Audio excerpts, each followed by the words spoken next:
Hey everyone, Raghu back with Mindrolling, and I'm just happy. I never have met. His name is Cuong Lu, and from the tradition of Thich Nhat Hanh, who everyone reveres. And welcome. It's just great to have you, and I'm so happy to have bumped into this new book from you. Thank you very much, Raghu. Nice to meet you. Yeah. The book is called Wait, a love letter to those in despair. Given that we're doing this on the inauguration of the new president of the United States, we've come out of some despair and things have opened up and the feeling is pretty good, actually. So, but how fitting. There's so many things in this book that are a lot of what I do, Kun, is just try and take stuff that I've gotten from all my times and practice in India and all the way through these many decades. And now this opportunity to just make it so practical for people about how to, life in balance is my favorite phrase. Just let's try and get there. And what that encompasses and what it means, and and much of what's in this book is that, as far as I'm concerned. So I'm really glad you're here. But how about a little something around just where you have come from and what you have gone through that led you to even be aware of Thich Nhat Hanh. I mean, obviously in Vietnam, everybody's aware, but I don't mean it in that way. I mean it in the way that you were so drawn to that tradition. I came from Vietnam. I was born in the war in 1968. And I came to Holland with my parents in 1980. And I didn't know I brought the war with me as a kid to Holland. And so I continued to fight in my life, also with my wonderful friends in Holland. And I thought that was normal. You have to fight to survive, Mm. And then one day my friend said to me, Cuong, they call me Cuong in Holland. Cuong, we are friends, we don't fight. We don't fight, we are friends. And I was surprised to hear my Dutch friend who said that, Cuong, don't fight. And for the first time, I noticed I had a war inside of me. I brought that war from my country, from Vietnam. And from that point, I started to look for peace. How can you be peaceful? How can you stop the fighting around you and inside of you, especially inside of you? I met my teacher, Thich Nhat Hanh, in 1987. And for the first time, I met someone. I met a human being who didn't have a war inside, who didn't have a fighting inside. And it was a strange discovery because you can feel that if someone who don't fight anymore inside, and you see him, you sit next to him, and you feel that energy of peace. And that's why I decided to follow him. I became a monk and I practiced as a monk for 16 years under his guidance. 16 years. How did you get to him? To learn how to stop the fight inside of you. Yeah. Kun, how did you even find him, and what led you pushed you to get in his presence? He came to Holland to give a retreat, and I was a young man who was looking for a way to stop the fight in me. So I went to his retreat. My friends introduced him to me, and my friends told me, you should see this man, this very special person. And I came to retreat, and I fell in love with this man. So I became a monk. And you lived in Plum Village in France? For 16 years, yes. 16 years. Wow. 16 years, yes. Oh, amazing. What was that like? I mean, suddenly you come, how old were you? In your early 20s or late teens? I was 25 when I became a monk, a Buddhist monk. 35? 25. 25. Okay, it makes more sense because you look like you're about 34 right now. Okay, so yes. So, and it was a beautiful time because Thich Nhat Hanh was for me more than a teacher. He was also a father for me. And at the same time, it was a difficult time for me. It was a difficult time for me because I fell in love with this man, and I saw he was a very loving teacher. So he was kind of father for me, for all of us, for his disciples. And so I did so much my best to become a very, very good monk. To a very good monk. And at the beginning, it was okay when you try your best to become a good monk. But slowly, I noticed. I didn't notice that. But when you try to do your best to become good, to become good, and then in a certain way, you are fighting also. Good against bad. You understand? Good against bad. And for 16 years long, I have been practicing wholeheartedly in order to become a very good monk, to be able to stop the fighting inside of me. And I couldn't do that. I couldn't make a breakthrough. I continue to have a fight in me between good and bad. I didn't even notice that. I didn't notice that, So, but at a certain moment, I became because I was the 19th disciple of Thich Nhat Hanh, the 19th disciple he ordained as a monk. 19th? The 19th, yes. So I became kind of senior teacher in his tradition. So I talk about peace. I share about practice to be peaceful, but I still had a fight inside of me. Do you recognize that? Yes, absolutely. Yes. It was not in a certain way. It became more and more difficult for me to be in that way. So I have decided to leave my monkhood and to continue the practice as a lay person. I started to leave my monastery and to find another way to understand the art, to stop the fight inside of me. And I left the monastery about 1 year after I left the monastery, and I still remember that night I went to bed with a lot of suffering.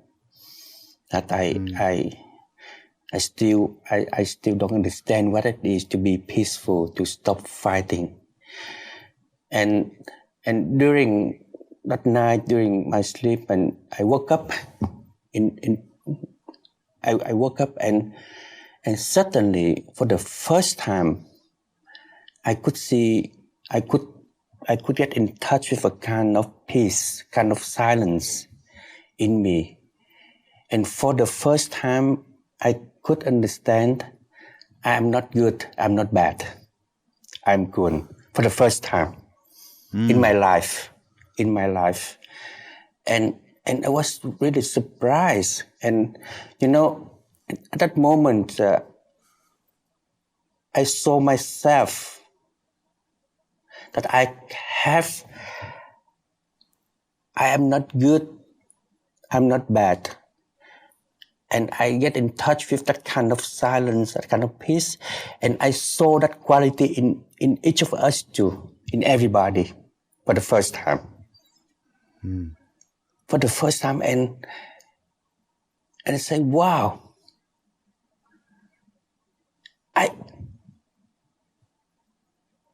I see myself now. And I see you too. Later on when I work as a prison chaplain. What? As a prison chaplain, I've been working as a prison chaplain. Yes. Huh. And when I met a prisoner, I saw that too. You are not good. You are not bad. You have the quality of the Buddha, the insight of the Buddha, the peace of the Buddha.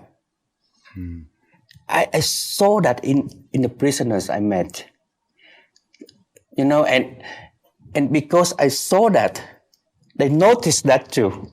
They immediately they got in touch with a kind of peace, kind of insight in themselves, not in me, not in Kun, in themselves. So in each of us, we have that. That was my big breakthrough. I discovered the quality, the beauty of each human being. And this was just before you left the monastery?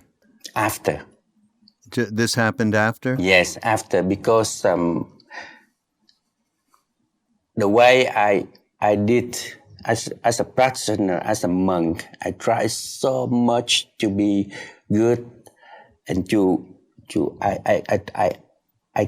I kept fighting against my so-called bad energy, bad habits, and it was not the way. And now I don't fight anymore. I don't need, whenever a certain energy I call a bad energy, like anger, it comes, and I say, hello, my anger. Hello, I don't fight. It's okay to be here with me, anger. Yeah. How are you doing today, my anger? You invite them for a cup of tea, maybe. For a cup of tea, yeah, of course. Because, once you can see your anger, and you don't fight against it, and at that moment you have the energy, the peacefulness, the insight of a Buddha, and each of us, we do have that. We don't have to look for it. It is already there in each of us. That's why I write this book, because one day I saw shootings on the news in US, and I've seen that as a kid, people killing each other. In Vietnam? In Vietnam, yes. During the war or after? Of course, yes, in Vietnam. And I keep asking, why do we kill each other? And now I have the answer. We kill each other because we don't know who we are. We are Buddhas. We are beautiful human beings. When you shoot someone and you kill someone, you are killing a Buddha. And you are killing yourself, because you are a Buddha also. So wait. Wait, don't act from illusion, from misunderstanding, from frustration, from despair. Just wait. Allow yourself to come back to yourself, to discover yourself, and to discover life. Inside is there in each of us. Wait means you allow yourself to have the time to discover yourself, to discover life, to discover the other person. Yeah. You say it beautifully, actually, Kun, in the book, if you don't mind. The way to win a war is to stop it from within. If you don't, everyone suffers. You might feel exhilarated after acting out, but you always bring your wounds back home, to your family, your friends, and yourself. And to me, I am your friend. In fact, I am you. It's a beautiful and very poetic too. Much of how you're saying, much of what's in this book has both a very simple and direct messaging in one sense, but also human. And what you're talking about, we are not good and we are not bad. We are not. We are not good. We are not bad, and we are not separated. That is also my discovery. Because my teacher, he taught me about that interbeing. We inter-are, and I didn't really understand that message when I practiced with him. And now I see so clearly, when I am helping someone else, in fact, I'm helping myself. When I'm hurting someone else, I'm hurting myself. Yeah.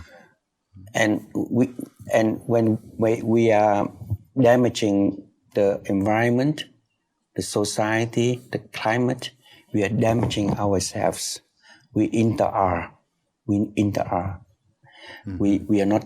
There is no separation between you and me. So every time I see on the television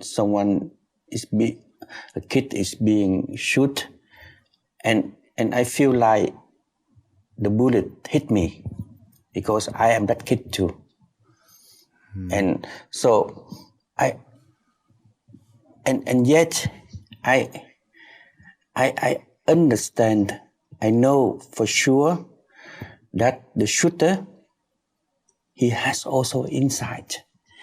And that we may like to punish him, to blame him. Why have you done something terrible like that? But the best thing is to help him. To help him. I have been helping prisoners to discover themselves. So we need to help him to understand his wonderful insight, wonderful love. He has that. Maybe when we're so angry, we don't want to believe that the shooter also has insight and love in him, but he does, and we need to help him to discover that. And the book is a way I want to help. To help, not on to help us to understand that all of us have insight, and we need to help each other to discover that. And just so everybody understands your background, of course, you saw horrific things during the war, someone being shot right in front of you. I know that. But why don't you talk about just a little bit of what you went through when you were very young, and you described this in the book when you were 8 years old. And just living in some really tough loneliness, which is this is a very, There are many young children living like this in the world. There's no doubt about that. But boy, oh boy, describe this a little. It's very damaging.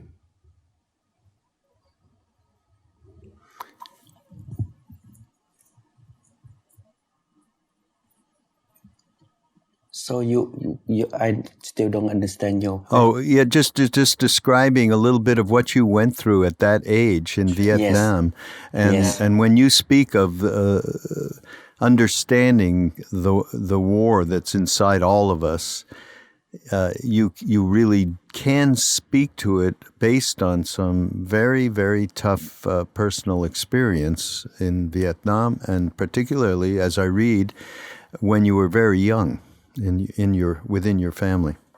Yes, I as a kid, I saw in front of me people shot down. They being killed in front of my eyes, and they were innocent people. We were on the way. I lived with my family in Nha Trang in 1975, and together with my family, and we went to Saigon on a boat, and the war was going on, and on that boat I saw innocent people just hit by bullets, just shot down, and they were killed. And as a kid, we live in a society where we live now, and when we watch a movie or television, we see shooting, and we may not understand how it feels when you are there and you see a bullet hitting someone and killing someone, and someone who just being killed in 1 second, and yet he has not done anything wrong. And as a kid, I didn't understand that. I asked, why do we hurt each other? Why do we need to kill each other? And now I understand, a bullet does not have insight. A bullet does not have wisdom. When you use your gun, when you shoot a bullet and you kill someone else, and a bullet does not have insight. It will hit someone else, and it will hit yourself too. And it will hit your beloved ones too. So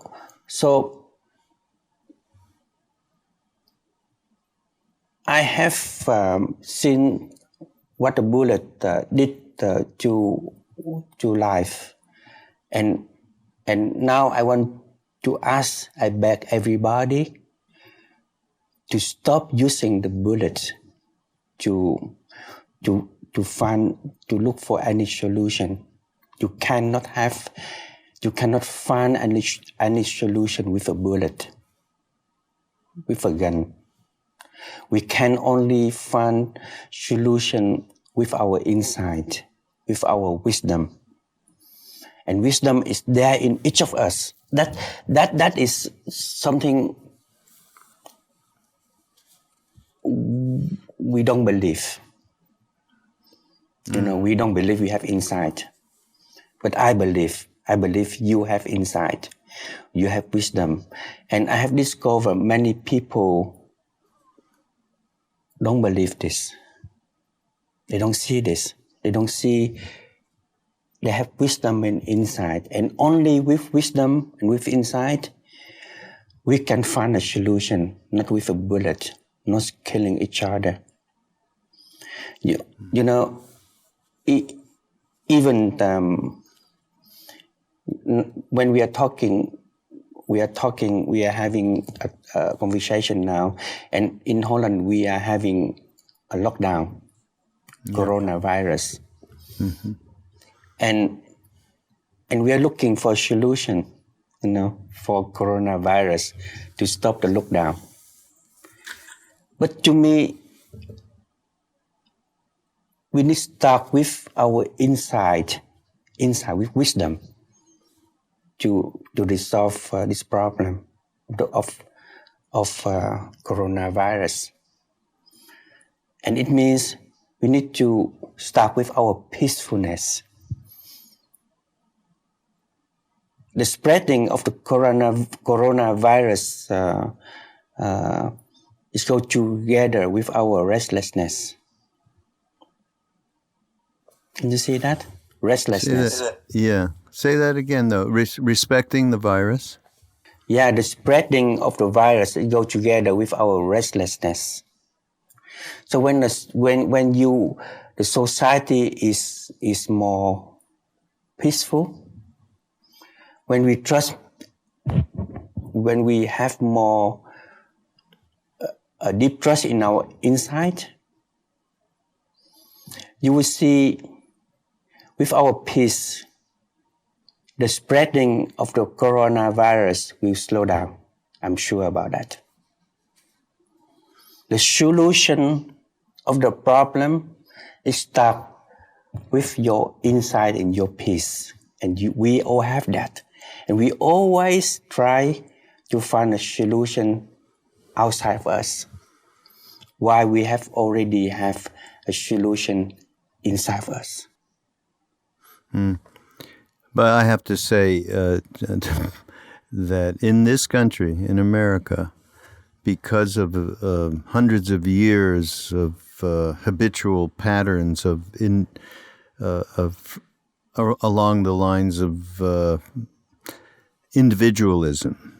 We are individuals and we have rights and we demand to be free. So we aren't going to take actions that might help slow down, in this case, the virus. There's many, many different cases of how this individualism works.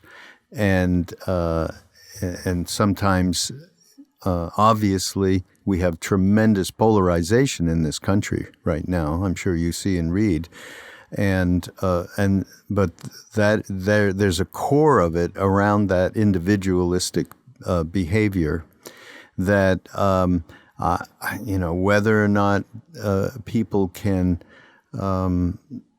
This may be, in my mind, a big impediment to realizing the connectivity that we all have, which is what insight brings to us. And you hear what I'm saying on a practical level. It's a very difficult situation. Yes. Inside, when I talk about insight, I'm talking about being able to trust yourself. That is what insight does with you. You trust yourself. Yep. You trust yourself. So the moment you discover who you are, you're not good or bad, and in fact, you are a Buddha. You discover yourself as a beautiful person, and at that moment, you also discover the other people, and you also begin to trust other people too. Yeah. So insight help us to be connected. And when we are connected, we are connected through our insight and peace. We already have the best solution for any problem we encounter in this life. There's one, just to talk about a couple of the things that I found in the book. And there's one little chapter. It's a great book, by the way. Here's the book, so everybody can... Yes, it's a beautiful book, yeah. Yeah, wonderful. And I like it because it's small and short chapters, and you can digest and, pull something up almost to reference anything, and that might prompt your day, actually. It's kind of cool. But suffering is not the problem. Now, It is the first noble truth. Suffering is. So, I love how you put this. And pain and suffering make life beautiful. People, of course, are going to look at this and go, "What? Are you crazy? This might be hard to believe when you're suffering." But the lessons you can learn from hardships are jewels to cherish. If you're suffering, it means you have a heart. This is an extraordinarily important point, as far as I'm concerned, in terms of real practicality. That leads us, you understand, that can lead to what you're talking about, which is our Buddha nature, who we truly are. I'm just trying to find the little connective tissue that this really becomes. When you suffer, you realize, oh, I have a heart. And suffering is evidence of your capacity to love, you say. And only those who understand suffering can understand life and help anyone, help others. And, we got in India, Ram Dass's guru, my guru, suffering. He used to say, I love suffering. It brings me into Buddha nature. He didn't say it like that, right? It brings me to God.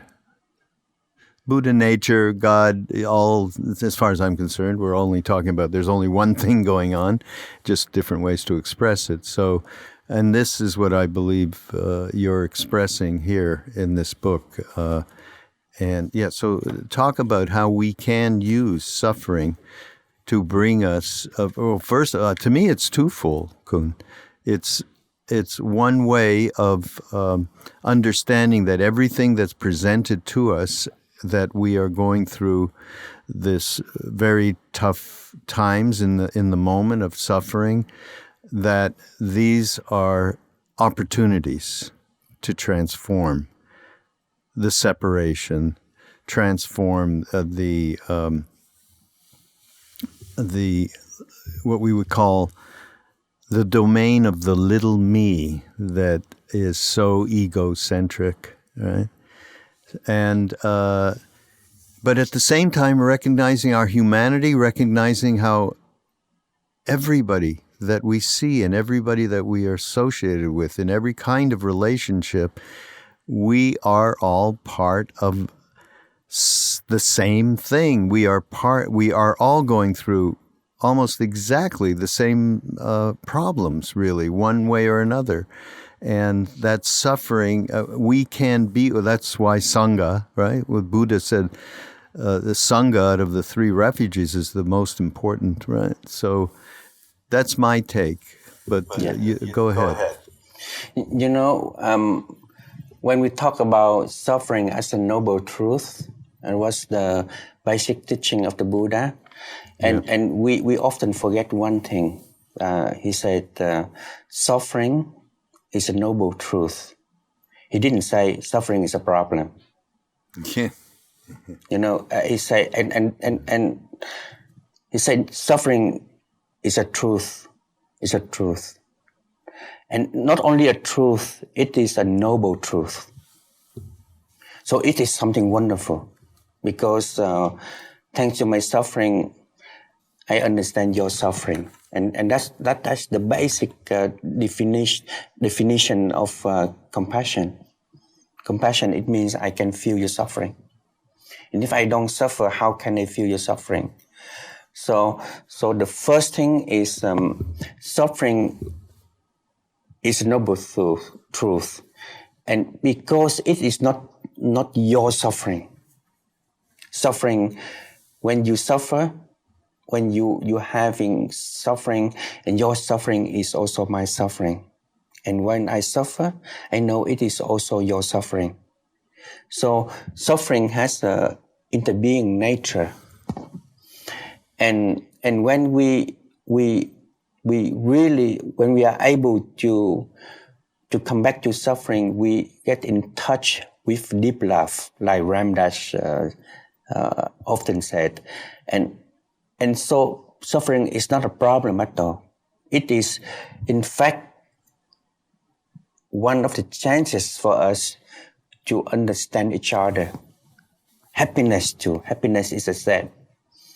And sometimes I teach instead of suffering as a noble truth, and I also taught about happiness as a noble truth. Happiness is a truth too. When you when you look deeply into happiness, and when you are able to be with happiness with your insight, and you can understand how important it is for a kid to be happy, for the other person to be happy. So this is a truth, a noble truth. And looking in that way, we don't have any discrimination between suffering and happiness, because there are wonderful chances for us to discover something beautiful, something truthfully, something wonderful, and something that is there in me and in you, suffering and happiness. So for me, that is not a problem. I don't fight against suffering. I don't look for happiness. I have stopped a war inside of me, and that is how I understand the First Noble Truth. I don't see it as a problem we need to resolve, not at all. So when you have there is suffering in you, come back to suffering to discover something beautiful, suffering as something beautiful, and in that suffering, I'm sure, in that suffering, you will discover your insight, your wisdom. Yeah. In the suffering, not outside the suffering, in the suffering. I will say, of course, in my belief, it requires trust. It requires a trust of, it can be a trust you had with your teacher, same with me. It can be a trust just through a casual encounter, a piece of music. It finds its many, many dimensions. But that has to be there in order for one to even think about the wisdom of suffering, in that this is how you come to understand who you truly are, and that nature that you talked about in the very beginning, beyond I'm good, beyond I'm bad. I don't know if you agree or not, but to me, there has to be a trust that can allow for that insight to happen. Yes, that's true, Raghu.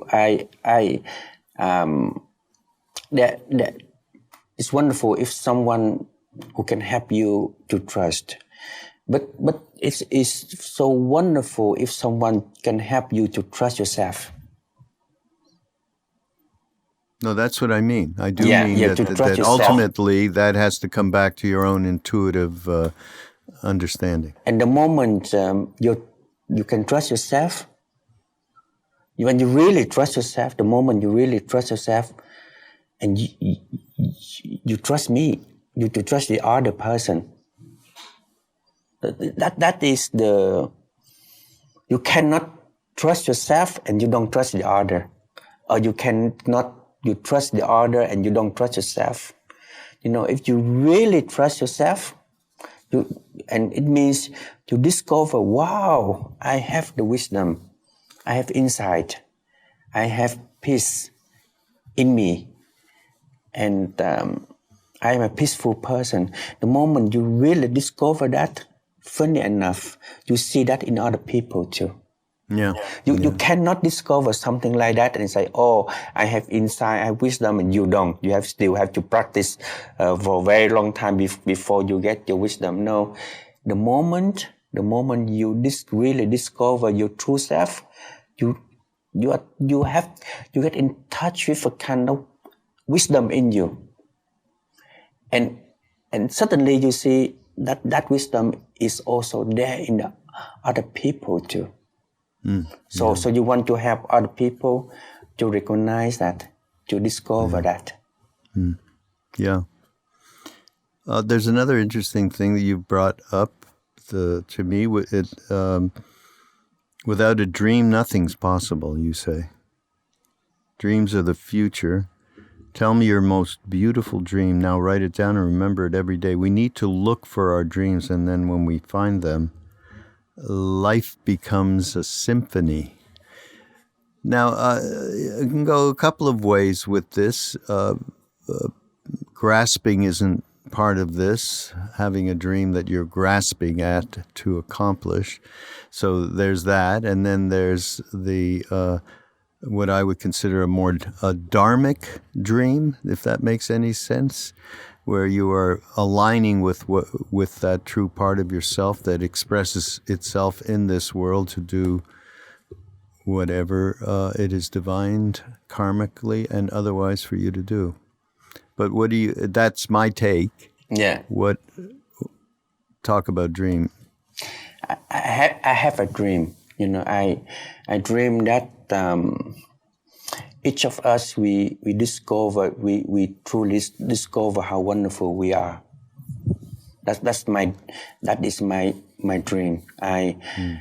My dream is that you can discover that you are a Buddha.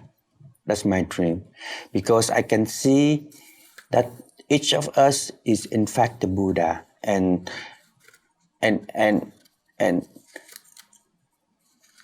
when we discover we are Buddhas, we want to have other people to discover that they are Buddhas too. And we have the right. We have the right to be happy, to be free. We have the right to, and we can help each other to have a happier society, a society where we help each other instead of where we punishing each other. And that's my dream, and I see, that is possible. It is possible. It's not something very difficult. It's possible. We just need to share this more often with each other. That's why I want to write a book to share this. This book is not for you to read one time. It's for you to read several times. I read the book myself too, and I believe if we tell each other often enough that how wonderful we are, and that will stop the shootings, the harming each other, punishing each other from ignorance, from not knowing who you are, and not knowing what life is, how precious life is.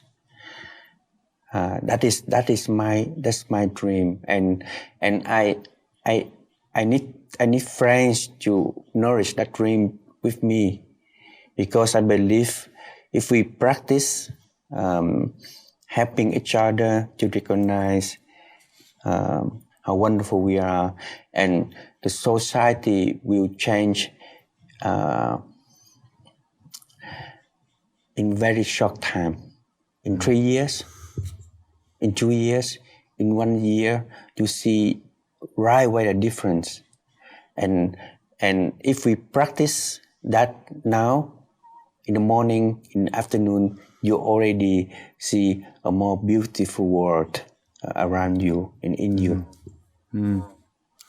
Now, you say, of course, that, and we've referenced this several times, how you grew up in a country of war and seeing death and not much love, just seeing a lot of pain and hatred.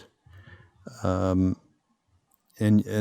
interestingly enough, you say, war didn't kill me. I was already dead. I didn't have a dream. I didn't know who I was or what I was looking for. I didn't see a future. I was lost, just trying to survive.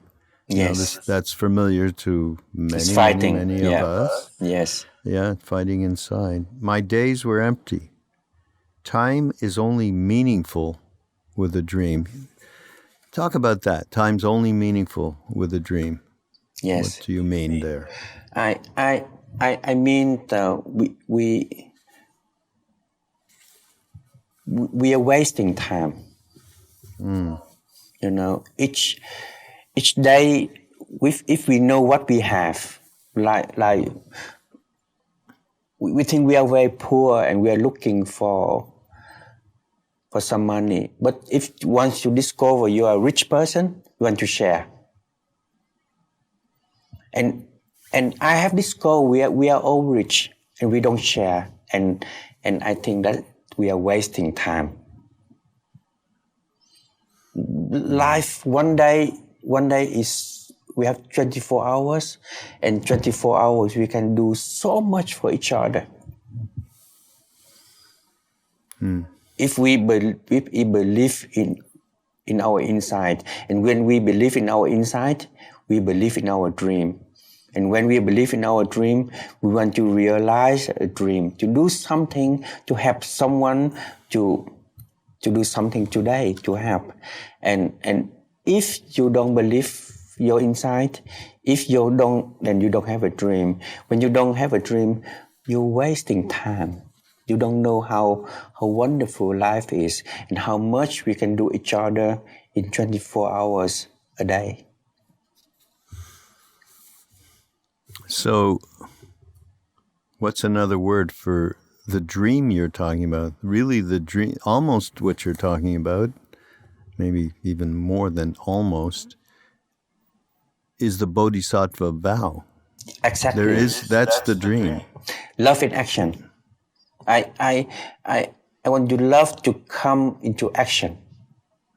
Mm-hmm. Love to come into action. Yeah, because the spiritual practice we can do, for example, we can take care of ourselves to be more peaceful, to be more relaxed. But we can put your love into action. You can do something to help other person.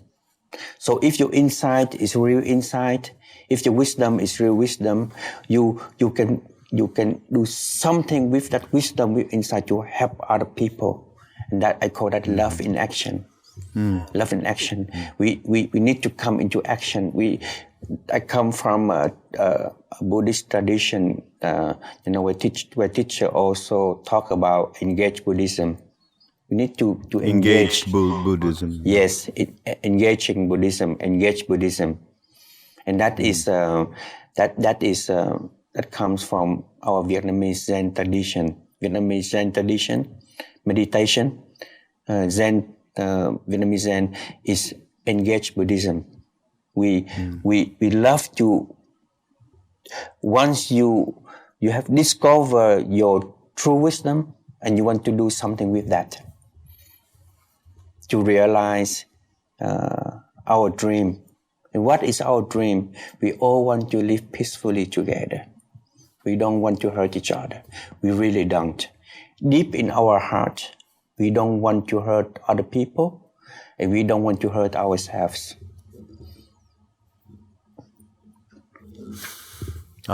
Yes, that is endemic in all of us, very buried in some of us. And karma is involved here, but we won't go there right now. But continuing the dream, it's about giving this. You mentioned, of course, Ram Dass, and we talked about him a little bit before he came on. But we did a film with him last year called "Becoming Nobody," and realizing how you're grasping with identity and roles, and how you eventually have what you're talking about right now, which is the awareness that is not who you are, and then it starts to take its own. Look, you went 16 years, and things try to be good. Yeah, and so at one point in the film, and this is my favorite moment actually, is this is from a talk he did many years ago. He just says, when is what I want enough? When is what I need enough? It's much more interesting to see what you can do for others. something like that. And that and that's so very much part of what the dream is it not? Yeah. Yeah. And you say the more you give, the closer you come to your true self. You are not who you think you are. And all of that is around being an individual and not realizing, as you say, the separation is a concept that's in our minds because we grow up and we are taught that we are this separate self. And once that happens, we invite all of the, as the Indians say, kaleshas, and all of the obstacles and the feeling of loss and loneliness and all of what I know you went through. You describe it in the book as a child. You went through those things, as well. I did too.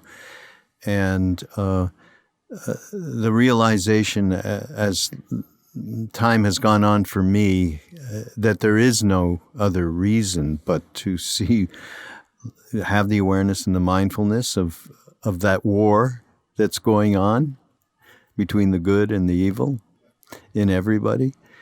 And then there is nothing else, because you realize as soon as you do something that would help another person, that gets washed away and you are connected to, as you say, true nature.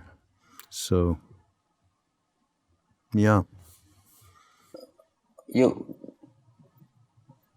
I as a monk, I have been looking for something, like I said, stopping to become a good monk, to become enlightened, to get that's as a monk I was looking for enlightenment. I was looking for the Buddha, and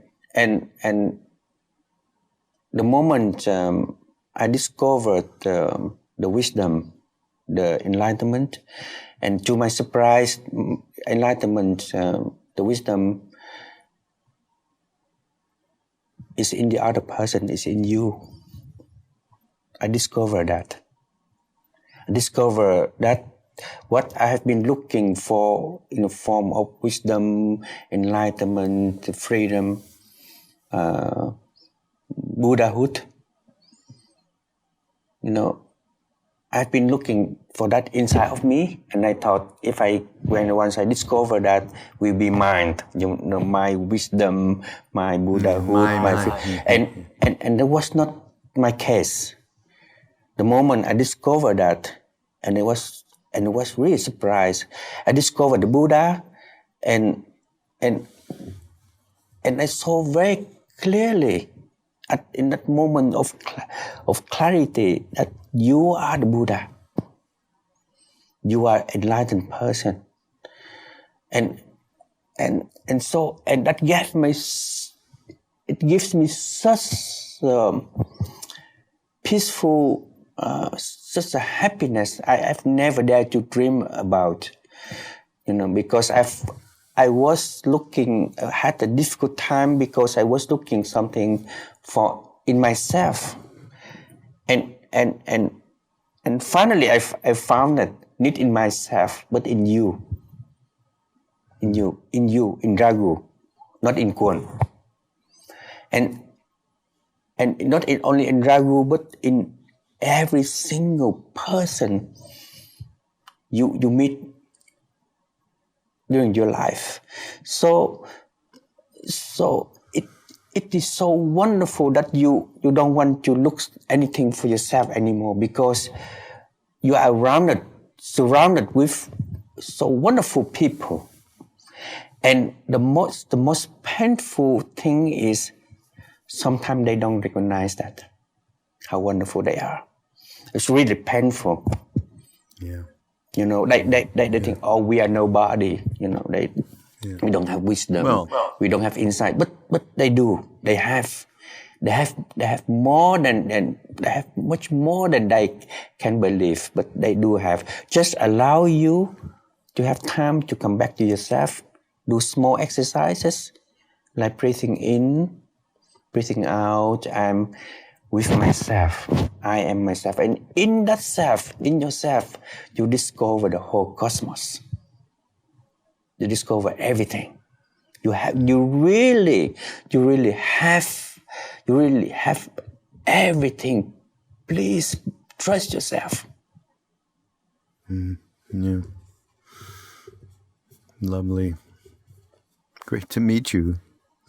Wonderful to talk to you, Really, Raghu. Yeah. We have to close, but I just I want to read one other small thing in the book. To me, it's the essence in terms of if someone's saying, "Well, what do I do to find the peace?" and I think we've gone through some nice prescriptions around that. But this is a story, and you say it's attributed to the Cherokee Nation, which we are very familiar with here, of course. An old man is teaching his grandson about life. "There is a fight going on inside of me," the elder says to the boy. "It's a battle between two wolves. One is anger, envy, sorrow, regret, greed, arrogance, self-pity, guilt, resentment, inferiority, lies, false pride, superiority, and ego. The other is good, altruistic, good, generous, kind." The boy asks, "Well, grandfather, which one will win?" And the elder says, "The wolf I feed." So that is, to me, the opportunity and the prerogative as a human that we have. Who are we going to feed? Yes. And don't forget we have insight. Don't have all of us have insight. And we always we too often we act from the idea we don't have insight. We only have frustration, despair, anger, and we need to transform all this negative energy.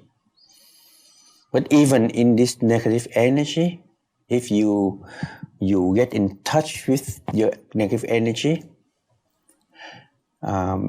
without fighting it, and also without feeding it, but to be with the negative energy, and right there, you also find insight.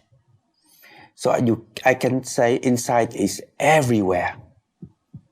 Everywhere in you, in every cell of your body, and in every person you meet in life. And imagine that more people discover about this, and we can realize our dream, Raghu. We need this. We need discovery, who we are, how wonderful we are. Insight. It's funny because some of our closest people with Ram Dass we did retreats with, and of course everybody who follows this podcast, Mindrolling, knows it, but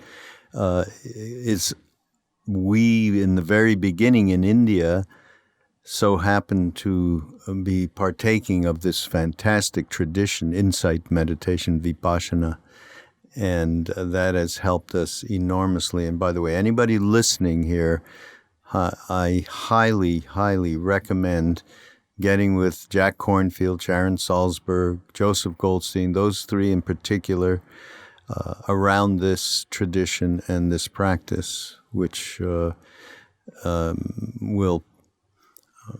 help transform what you were just talking about, all of the kaleshas and the obscurations and so on, which is part of getting to that place that you described in the very beginning. I am not good and I am not bad, and to stop that grip and the grasping that goes on there. Thank you so much for hanging out with me, Kun. I really Thank appreciate it. Thank you so much, Raghu, to give me a chance to share this with all my wonderful friends around the world. And I really want to come more often to the US to be with you and to practice with you. And I think United States is a wonderful place with many chances, and especially we have a chance to build a very peaceful together in this wonderful country. Yeah, we have a lot of work ahead of us on that one. The book is called By Everybody Wait, a love letter to those in despair. Cuong Lu, Cuong Lu. But we will have, of course, in the show notes links so that you can get the book. And what's the other book, Kun, that you wrote a couple of years ago that Ram Dass did a little thing on? The Buddha in Jail. The Buddha in Jail. Yes. Okay. I haven't read that and I don't know it, so I'm gonna get it myself. So we'll have all of that. And again, thank you so much for being here. Thank you very much. I'm sure we'll see you again. This is Mindrolling on Be Here Now Network. Go to BeHereNowNetwork.com and you can listen to some of the podcasts of the people I just mentioned in terms of the Insight Vipassana meditation practice, Jack Kornfield, Sharon Salzberg, and Joseph Goldstein. And we'll see you next week.